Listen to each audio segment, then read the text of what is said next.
Hey, welcome back to World Entertainment, and today's lesson we're going to learn how to say a movie sucks without saying it sucks, courtesy of the Disney shills. Yes, we are of course talking about the Little Mermaid remake, live action remake, that the first reactions have spun up online, and holy crap, a lot of them are basically exactly what you think they will be, just the overpraise. Every single one of them, not one criticism towards Halle Bailey, which is fine, whatever. And we will also be getting into some of the absolute bonkers stuff that this thing has spawned in an actual university. Not to mention, we will also, unfortunately, be looking at the most ridiculous, over-the-top, contradictory, and slightly racist comments review from the one and only Grace Randolph. But yes, the shills are out in force, and it's hilarious because the majority of them are somewhat praising it while also trashing it in the nicest way possible, i.e. saying it sucks without saying it sucks, so they get to keep their access. And the other way you'll know that they have their access is every single one of them puts in the Little Mermaid as hashtag the Little Mermaid. So let's start getting into a bunch of these early reactions. These aren't full reviews, they are early reactions. Oddly enough, nothing has popped up on Rotten Tomatoes yet. Don't know whether that's meant to be a good thing or a bad thing. But here we go. So here's the first one, which is the high praise stuff. Hashtag The Little Mermaid is a live action remake. Well, no shit, Sherlock. God damn. That retains the heart and soul of the story we know and love, and it's elevated even further by a note-perfect star-making performance from Halle Bailey. She was born to be on the big screen, and she's why this new take is worth watching. Also, nothing else then is worth watching. Okay. Next one, Disney's hashtag Little Mermaid is definitely one of the better live action adaptations. Halle Bailey pours incredible emotion into Ariel, and I got chills watching her. Alright, steady on there, horse. While Melissa McCarthy's Ursula and David Diggs' Sebastian steal scenes all day. Now, as I said, they all write hashtags, so I'm just saying Little Mermaid. Little Mermaid is a tribute to all little girls to dream big. Halle Bailey is sheer magic, and David Diggs a delight as Sebastian. What the hell does that even mean? It's a tribute to little girls to dream big. A tribute. Okay. Little Mermaid, charming but incredibly spotty. By the way, this is where it starts getting into the whole it pretty much sucks, but we're not going to say it sucks. We're going to be as nice as possible to keep our access. Charming but incredibly spotty. Halle Bailey, Jonah, however you say his middle name, King, Melissa McCarthy and Javier Bardem put their heart and souls into a film that can't escape its animated legacy. Best when it leans into campy bonkers, yet limits its fantasy elements for no reason. Okay. It's real simple. Are you excited for The Little Mermaid? You'll like it. It's exactly what you think it is. Are you skeptical and worried about it? That's valid too. It looks weird and disjointed. Bailey is great. McCarthy rules. The songs work, but it just feels unnecessary. Okay, getting a little more into it here. Enduring but uneven. The Little Mermaid doesn't deliver the magic of the animated classic, but there are plenty of creative touches from Rob Marshall to float the audience's boats. Halle Bailey and Melissa McCarthy are great. Diggs and Awkwafina provide solid comic relief. I forgot Awkwafina was meant to be in this thing.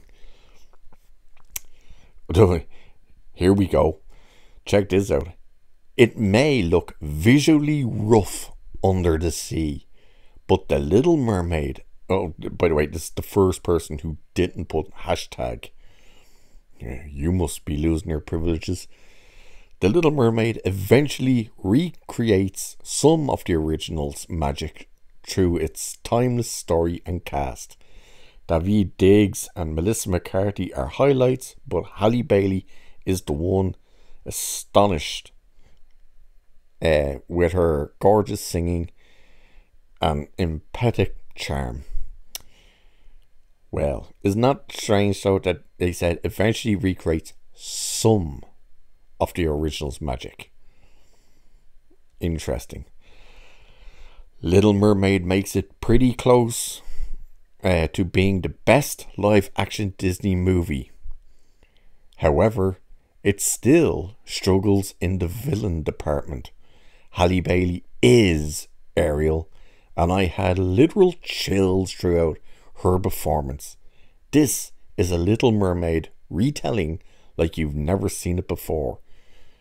You mean live action and race swapped? Yeah, you're right. We've never seen it before. This is also the first one to criticize Melissa McCarthy, which is interesting. Oh, by the way, this is also when we start getting into the mall going, Halle Bailey is Ariel. The Little Mermaid is the best Disney live action adaptation to date. Halle Bailey is Ariel. Major props to the sound effects team. Good changes, though one new song with too much auto-tune. Could watch this version's Under the Sea all day. It was the highlight of the whole thing. You see what I mean? They're like, this one's criticizing the song by saying, oh, it's auto-tuned. But they're all saying she's a great voice, but now it's auto-tuned. Okay. Little Mermaid is fantastic. Rob Marshall's great direction gives us one of Disney's best live-action remakes and a joyful, theatrical experience. Whatever. Halle Bailey is perfect as Ariel and is the heart of the movie. Well, you would hope so, wouldn't you? Like, it's an enchanting journey under the sea. I can't wait to rewatch. If you say so, pal. And it goes on and on and on. There was one, and it's not seemingly popping up anymore, where it says it's the best live action Disney remake, and then putting quote marks saying that's not a high bar to reach. Well, I don't know where that one's gone. So you can see they're all kind of praising it while at the same time not praising it and actually saying that it sucks without saying it sucks. How do you say the songs are great but then say except the auto-tune? You know what I mean? How do you say this movie is fantastic and captures the soul and magic of the original, but it's spotty, disjointed, and the visuals aren't great? Something doesn't add up.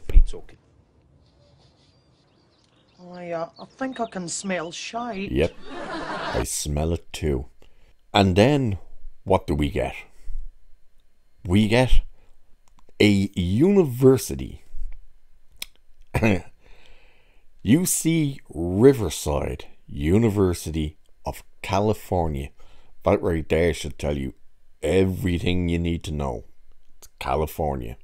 Well, there's a woman at this university whose name, I'm not quite sure how you pronounce her first name. Jaylondra, I think. I'm probably butchering that. I'll say Jaylondra Davis. Get this, she's UC Riverside's mermaid expert. Speaks on the upcoming film The Little Mermaid, Black Mermaid lore. That's right, Black Mermaid lore. And the historical components of its sea goddesses. She's doing a whole course crap on do mermaids exist? Yeah, I shit you not.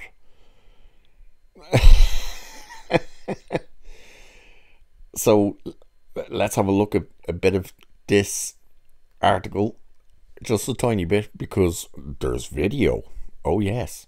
So at UC Riverside, Jaylondra Davis, I'm still probably butchering this poor girl's name, is an assistant professor of English. She is Mammy. Oh, Jesus Christ. Yeah, good luck with all these names. Under the water, she is a mermaid. Okay.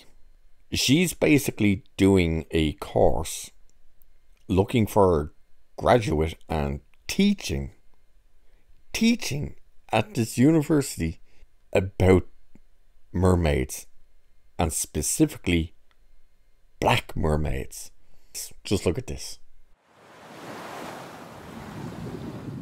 It feels magical. It feels meditative. It feels really quiet. It's almost like time slows down. There's something about it. My passion for this research came about because I have always loved mermaids. It's always been something I've really identified with. I've always kind of paid attention, looked out for mermaid texts, but for some reason I never really considered it as an object of scholarly analysis. And now mermaids is my life's work. Even though my project is about Black mermaids more broadly, one of the things I'm really zeroing in on is this idea of the Middle Passage as the birth of mermaid species, and I call this idea the crossing merfolk. I'm really excited about this unit because we're talking about crossing merfolk, and this is the thrust of my book project. So we have a lot of people feel within Afrofuturism studies and within Black popular culture studies that there's too much trauma, that there's too much pain. So that's like one of the main things that I'm interested in, is how Black artists can take this idea that's so full of trauma and pain and violence and brutality as the experience of the Middle Passage, and they can conceptualize it in a way where there's also this connection to rebirth into something magical and something beautiful. So there have been a lot of scholars. So I truly don't know what to say. This is some of the most batshit crazy stuff I think I've ever seen. It's lunacy. Here's a question for you. And this is the one thing that comes up about this new Little Mermaid remake. How can you have a black mermaid? The sun doesn't go to the depths of the sea. So how can you get that complexion, shall we say? That's right, you can't.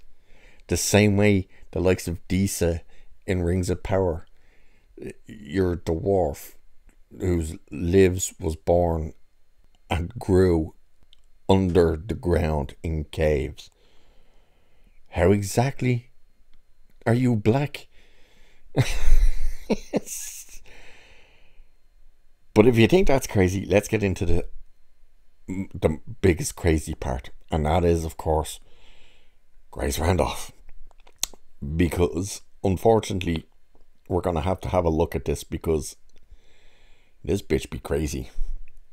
I'm sorry you have to hear her voice, but here we go. Take it away, Grace. There is absolutely nothing to hate about this movie. Absolutely nothing. You know, if anyone hates on it, again, that's a commentary on themselves. As for race-bending Ariel, I continue to stand by my comments that you can't have all these Caribbean musical numbers and a white Ariel. Here, they did shoot in Italy. All over the end credits, they're like, we're in Sardinia. And I'm like, it must be very pretty there. And I wish they hadn't done that because it's going to give fuel to the haters. That really sucks. But anyway, maybe they wanted like the fairy tale element to the wide shots of the castle. But I mean, it's clearly in a Caribbean setting. It's like, again, as I said, Jack Sparrow could wander into this movie and he would totally fit. But come on, there are steel drums, loved them. And while the aristocrats in Eric's kingdom talk with a British accent, Trinidad was a British colony from 1889 to 1962. But a lot of the people, you know, not the aristocrats, but the regular people of Eric's kingdom, they speak with a Trinidad accent, just like Sebastian does. So it would be ridiculous for a white Ariel to be in this environment.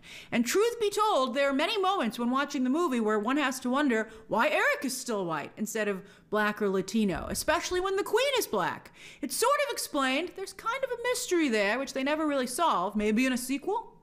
But also, you know, after I was watching, you know, like I'd say maybe 2/3 in, I was like, you know, this is interesting because by keeping Eric white, you're kind of underscoring that a human and a mermaid's romance has similarities to an interracial romance. So I do think that tracks. I think that tracks. But you know what?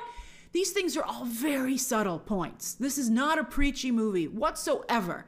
It is there to entertain and sweep you off your feet, to remind you of the 1989 classic, but also bring you that Disney magic in its own right. So again, there is nothing to hate about this movie. You'd have to work at hating it, but unfortunately, we know that some people will. But it's engineered to be a crowd pleaser, and I think it is. Well, sweet Jesus.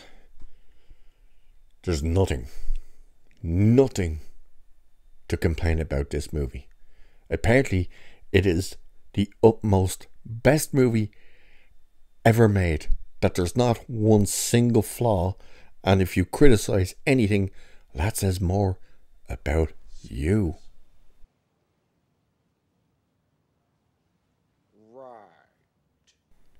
Which is interesting.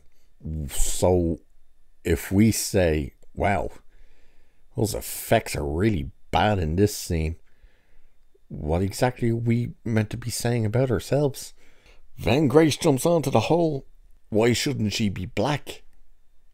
It's got Caribbean music. But then she also goes ahead and contradicts this by saying, look at it, it's set in the Caribbean.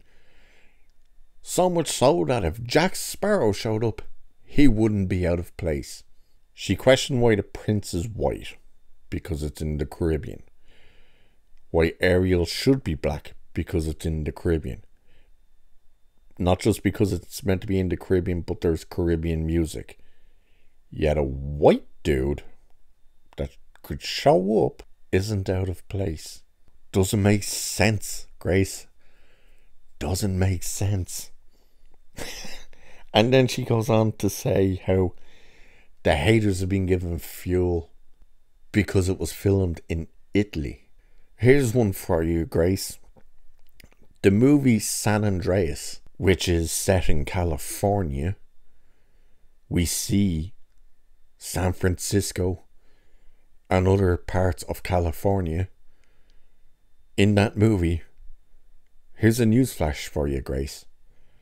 Not one single frame of film was shot in the US for that movie. Not one. That movie was completely filmed in Australia. No one criticized and ridiculed that movie because it was actually filmed in Australia. When she talks, this is all I can think. This is what happens to me, and ironically, it's what's coming out of her.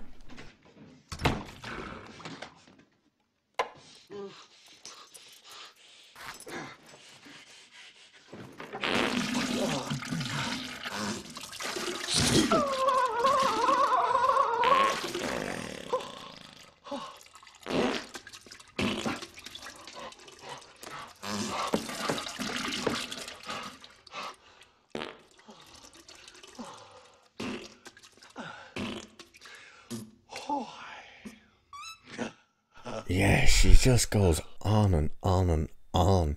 And her takes are so insanely...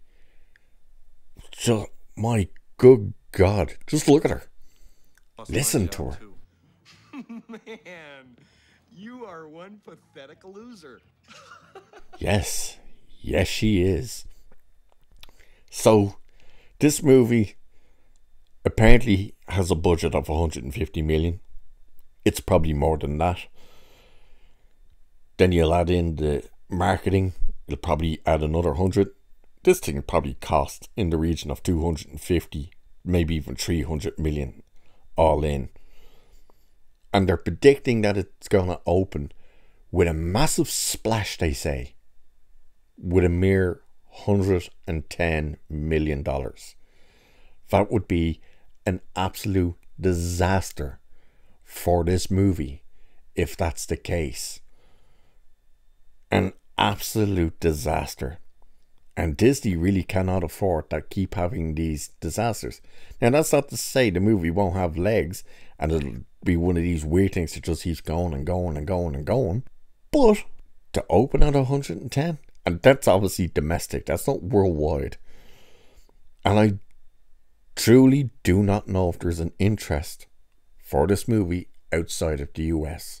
But there you go, folks. How to say a movie sucks without saying the movie sucks.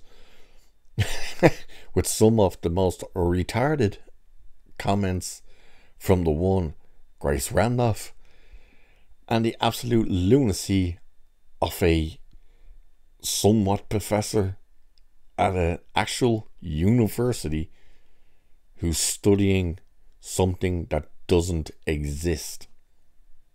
They're not real. That would be like me teaching the Force, how to use it, how to wield it, how to understand it. It doesn't exist. It's not real. This is nuts. Anyway, I'll leave it there for this one. So with that, cheers, and I'll catch you in the next one.